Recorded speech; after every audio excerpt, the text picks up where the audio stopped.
wabarakatuh. Kami di sini kelompok pertama. Saya selaku penyaji pertama akan menjelaskan tentang pengertian pegadaian syariah. Di mana pegadaian di sini merupakan tempat di mana masyarakat yang membutuhkan uang tunai yang bisa datang, uang tunai yang bisa meminjam ke pegadaian dengan jaminan barang, itu seperti emas dan lain-lain.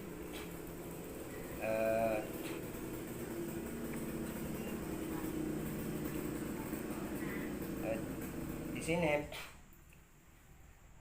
mungkin masyarakat masih ingat dengan slogan pegadaian ini, mengatasi masalah tanpa masalah. Nah, jika nasabah di sini meminjam uang tunai ke bank, selain itu juga harus memiliki jaminan. Nah, jaminan di sini berupa emas dan BPKB dan lain sebagainya. Nah, prosesnya di sini juga memakan waktu berhari-hari karena pengajuan kredit perlu dianalisa terlebih dahulu. Jadi pengajuan di sini tidak langsung jadi, itu masih berhari-hari ya, jadinya karena membutuhkan sebuah proses. Nah, di sini di dalam penaksiran di sini, barang yang dinilai oleh petugasnya, yaitu petugas gadai di sini, adalah nilai yang menggambarkan tentang berapa batas jumlah uang yang dipinjam. Di sini penaksiran di sini, pihak pegadaian menaksir bahwa emas di sini laku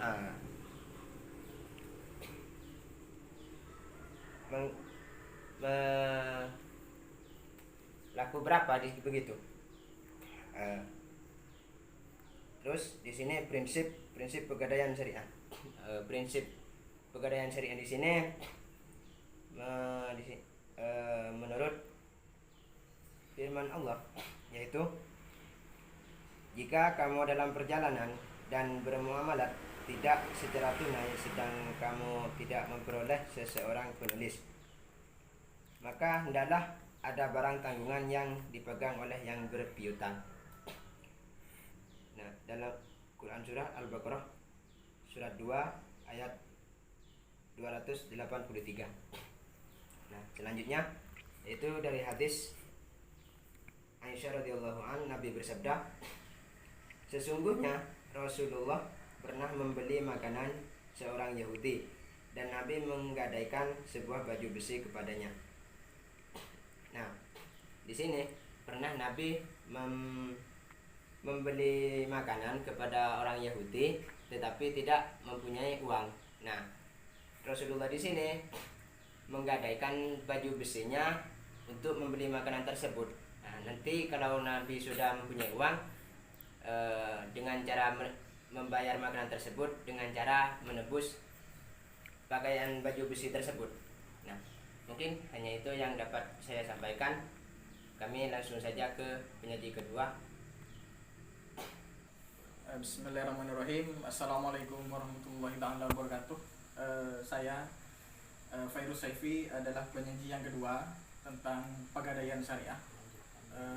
Ingin melanjutkan apa yang dijelaskan oleh Mas Fauzi tadi tentang pengertian dan lain sebagainya. Kebetulan di sini saya mempunyai penjelasan tentang tujuan seperti itu, tujuan pegadaian syariah. Di sini saya akan membacakan tujuan pegadaian syariah. Sifat usaha pegadaian syariah pada prinsipnya menyediakan pelayanan bagi kemanfaatan masyarakat. Nah, di sini sudah kita ketahui bersama bahwa pegadaian itu sangat memudahkan masyarakat untuk menggadaikan sesuatu. Beda dengan lembaga pegadaian lain seperti itu, misalkan bank. Kalau di pegadaian syariah, menurut yang saya baca adalah bank A. Pegadaian syariah itu bisa langsung mencairkan dana apabila barang tersebut digadaikan seperti itu. Beda seperti yang dikatakan Mas Fauzi tadi dengan bank, bahwa bank itu memakan waktu berhari-hari, bahkan sangat lama prosesnya. Beda dengan pegadaian syariah seperti itu. Sebab pegadaian syariah itu memudahkan masyarakat untuk melakukan proses penggadaian sesuatu seperti yang dikatakan Mas Fauzi, seperti BPKB, seperti emas dan lain sebagainya. Sebab barang tersebut mempunyai nilai jual yang tinggi seperti itu. Dan selanjutnya turut melaksanakan dan menunjang pelaksanaan kebijakan dan program pemerintah di bidang ekonomi nasional. Nah, di sini bahwa pegadaian itu berkontribusi besar kepada masyarakat maupun pemerintah, sebab dengan adanya pegadaian itu bisa menunjang atau bisa mendukung bahwa untuk memajukan perekonomian bagi sebuah negara tersebut. Misalkan Indonesia, seperti yang dikatakan Mas Fauzi tadi, pegadaian itu mempunyai slogan bahwa mengatasi masalah tanpa masalah. Nah, seperti itu. Itu kan sudah slogan yang sangat baik ya, seperti itu. Mengatasi masalah tanpa masalah, seperti itu. Nah, di sini yang ketiga, mencegah praktek ijon atau pegadaian gelap dan pinjaman tidak wajar lainnya seperti itu. Jadi pegadaian syariah beda dengan pegadaian konvensional seperti itu. Pegadaian syariah itu menjamin bahwa tidak ada praktek ijon. Ijon itu apa? Pegadaian gelap seperti itu. Di sini misalkan ada masyarakat yang mau menggadaikan sesuatu itu aman seperti itu. Dengan adanya pegadaian syariah tidak ada yang digelapkan seperti itu, dan transaksinya atau akannya itu jelas seperti itu. Selanjutnya, membantu orang-orang membutuhkan pinjaman dengan syarat mudah. Jadi yang seperti yang saya katakan tadi, bahwa pegadaian syariah itu memudahkan masyarakat untuk melakukan proses penggadaian seperti itu. Beda dengan bank dan lain sebagainya. Jadi dengan adanya misalkan emas sekarang, misalkan kita ingin butuh dana tapi menggadaikan emas itu langsung cair sekarang. Syaratnya itu pegadaian syariah itu hanya KTP biasanya seperti itu. Lanjut kepada produk dan jasa yang ada di dalam lembaga pegadaian syariah. Yang pertama adalah rohan. Produk pegadaian syariah memberikan pinjaman dengan syarat penahan yang berupa perhiasan dan lain-lain seperti itu. Jadi pegadaian syariah itu adalah rohan syariah seperti itu. Rohan itu kan pegadaian. Jadi pegadaian syariah itu adalah bisa menerima misalkan emas seperti itu. Yang kedua, arun, sama dengan rohan juga memberikan pinjaman tetapi kepada pengusaha. Jadi di sini yang bisa digadaikan yang produk yang kedua, produk pegadaian syariah itu adalah arum. Jadi arum ini memberikan pegadaian syariah itu memberikan peluang untuk pengusaha untuk menggadaikan sesuatu seperti BPKB mobil dan sebagainya, untuk memajukan usaha. Jadi arum ini adalah cenderung kepada pengusaha seperti itu. Sedangkan yang ketiga, program amanah. Nah, di sini sama dengan arum, tapi biasanya pinjaman ini diberikan kepada nasabah yang ingin kendaraan bermotor. Nah, misalkan ingin menggadaikan mobil, menggadaikan motor seperti itu bisa seperti itu. Bisa di pegadaian pegadaian syariah itu. Yang selanjutnya, program produk mulia. Produk memberikan pinjaman dengan berjangka. Nah, di sini pegadaian syariah itu memberikan jangka panjang, misalkan ingin menggadaikan sesuatu. Dan yang produk terakhir ini, program produk mulia ini, pegadaian syariah itu bisa menerima investasi jangka panjang seperti itu. Misalkan ada orang yang mau berinvestasi di pegadaian syariah, bukan konvensional, itu sudah menjadi produk mulia seperti itu. Lanjut kepada rukun dan syarat gadai rohan syariah seperti itu. Yang pertama, rohan yang menggadaikan.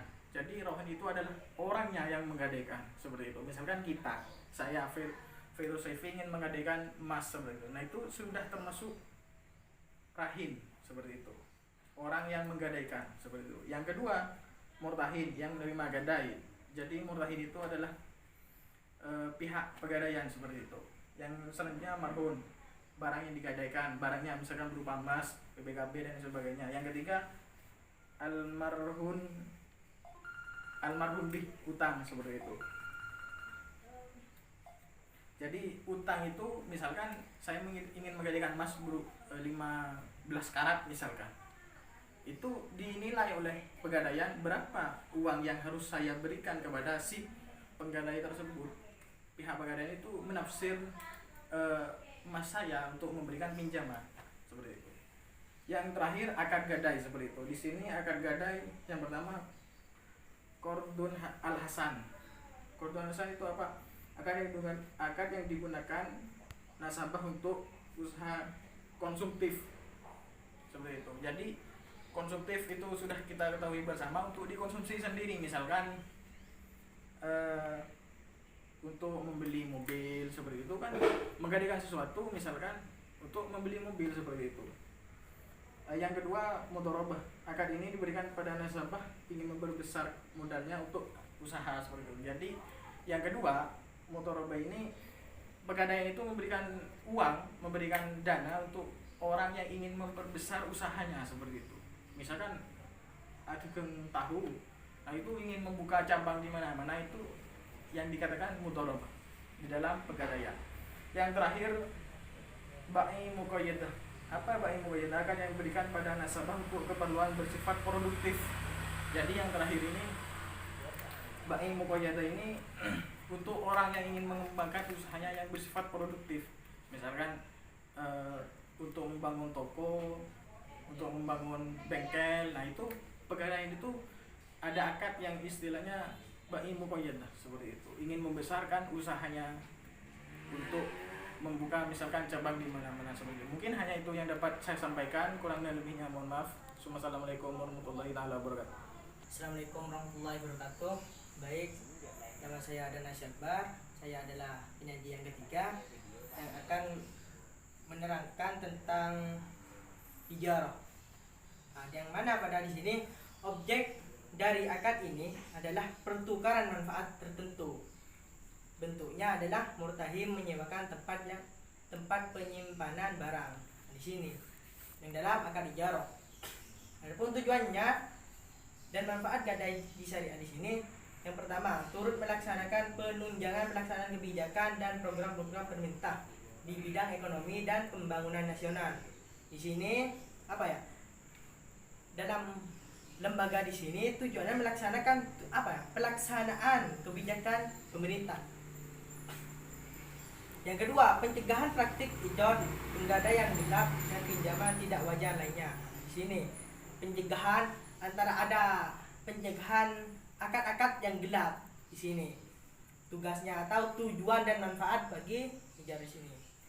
Yang ketiga, pemanfaatan gadai bebas bunga pada gadai syariah memiliki efek jaring. Nah, di sini kalau yang konvensional di sini menggunakan bunga, kalau yang syariah di sini tidak. Pemanfaatnya bebas bunga. Artinya tidak ada bunga sama sekali. Karena di sini penggadaian syariah. Adapun yang keempat di sini membantu orang-orang yang membutuhkan pinjaman dengan syarat mudah. Di sini tujuannya apa? Tujuannya dari manfaat gadai syariah di sini sebagai membantu sebagian orang-orang yang membutuhkan pinjaman kepada lembaga keuangan. Misalkan khususnya di sini lembaga keuangan syariah dengan syarat-syarat yang mudah. Adapun yang kedua di sini perbedaan penggadaian syariah dan konvensional. Di sini lebih spesifiknya di sini artinya perbedaan konvensional dengan perbedaan syariah di sini. Penggadaiannya maksudnya begini. Nah, di sini yang penggadaian syariah di sini biaya administrasi menurut ketetapan berdasarkan golongan barang 1 hari dihitung 5 hari. Di sini ketetapannya. Jasa simpanan berdasarkan taksiran. Kalau yang syariah, apabila pinjaman tidak dilunasi, barang jaminan akan dijual ke masyarakat. Bila dalam 1 tahun uang kelebihannya tidak diambil, diserahkan kepada lembaga ZIS. Nah, di sini kalau biasanya ya, kalau orang menggadaikan suatu barang, artinya saya menggadaikan suatu bank dengan ada jaminan. Nah, jika saya tidak mampu melunasinya, di situ barang yang saya tangguhkan di situ dijual. Nah, dengan di sini lebihnya dari barang yang sudah diambil oleh bank dengan yang saya pinjam, maksudnya di sini lebihnya kalau tidak artinya tidak dijemput atau tidak apa ya istilahnya, ya tidak diambil oleh saya, maka uang tersebut diserahkan kepada lembaga ZIS kalau yang syariah. Nah, di sini lain lagi yang penggadaian konvensional. Di sini biaya administrasi berdasarkan presentase, berdasarkan golongan barang 1 hari dihitung 5 hari. Kalau yang tadi ketetapan, kalau yang syariah, nah di sini kalau yang konvensional berdasarkan presentasenya. Sewa modal berdasarkan uang jaminan di sini.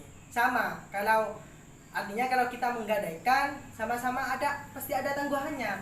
Tapi bedanya di sini antara yang syariah dan konvensional di sini, apabila pinjaman tidak dilunasi maka barang yang akan dilelang ke masyarakat. Apabila dalam satu tahun uang kelebihannya tidak diambil, maka uang akan menjadi milik penggadaian. Nah, di sini kalau yang tadi lebihnya kalau dia tidak diambil, kalau dia disyariat di sini diserahkan kepada lembaga ZIS. Nah, kalau yang konvensional di sini akan menjadi milik penggadaian.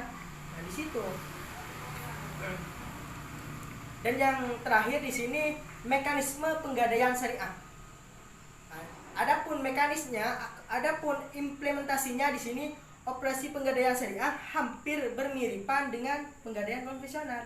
Jelas sama-sama penggadaian, pasti ada tangguhannya, tapi di sini yang membedakan yang tadi ketetapannya, dan kalau yang konvensional di sini berdasarkan presentase. Di sini penggadaian konvensional seperti halnya penggadaian yang lain. Nah, di sini penggadaian syariah juga menyalurkan uang pinjaman dengan jaminan. Artinya sama. Yang konvensional juga menyalurkan pinjaman, yang syariah juga. Nah, di sini masyarakat hanya menunjukkan bukti identitas dari barang bergerak sebagai jaminan. Sama, harus menyerahkan tangguhan dan syaratnya juga mudah. Ya seperti yang penyaji yang disebutkan tadi, menunjukkan identitas dan sebagainya. Nah, di sini nasabah atau peminjam bisa dengan mudah memperoleh uang dengan waktu paling lambat di sini 15 menit. Nah, begitupun melunasi pinjaman nasabah cukup dengan menyerahkan sejumlah uang dan surat bukti saja dengan proses yang singkat, misalkan begitu. Ya mungkin cuma itu yang dapat saya sampaikan. Kurang lebihnya saya mohon maaf. Wassalamualaikum warahmatullahi wabarakatuh.